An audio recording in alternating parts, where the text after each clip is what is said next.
म्हणजे पहिले सांगलें की ही सगळी भुरगीं आसा हातूंतली 80 to 90% सगळीं भुरगीं हांची मुळां जी आसा ही गांवांनी आनी शेतांनी आसा आनी ताची जाणीव ह्या कॅम्पांतल्या मार्फत जर तांकां जर करून दिली जाल्यार ते परत निसर्गा कडेन एनवायरमेंटा कडेन आकृश्ट जातले आनी आयज बाकीच्यो सगळ्यो इंडस्ट्रीज ज्यो आसा फ्लरीश जायत आसा ताच्या परस आयज एनवायरमेंटा बद्दल चड जागृताय निर्माण करपाची गरज आसा आनी हो जो कॅम्प आसा जातून ताणें भाजी पालो कसो लावपाचो पासून कितें मशरूम कशे लावपाचे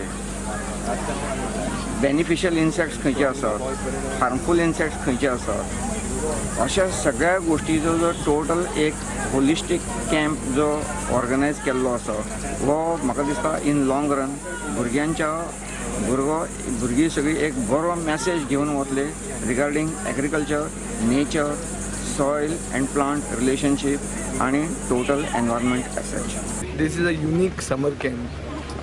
This is an agriculture summer camp. If you go to see nowhere in the country, you have something called an agriculture summer camp.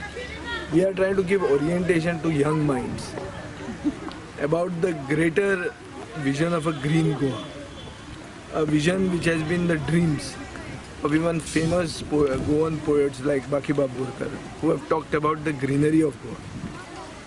We have around 20,000 hectares of uncultivated land in Goa, which needs to be brought under cultivation. Now, to ignite a young mind and make this young mind influence their parents or elders is also one of the intentions. We are trying to, this 8-day course will not only give an orientation of agriculture, but will teach you plant propagation methods like grafting, like mushroom cultivation, like vermicomposting. They'll take them to visits in farms. The whole idea is to somehow bring about some interest in the urban population, the young urban population. But the first thing here is to get their hands muddied, dirtied in mud which belongs to a paddy field. They might have dirtied it on a school ground. Here they have to do it in a paddy field.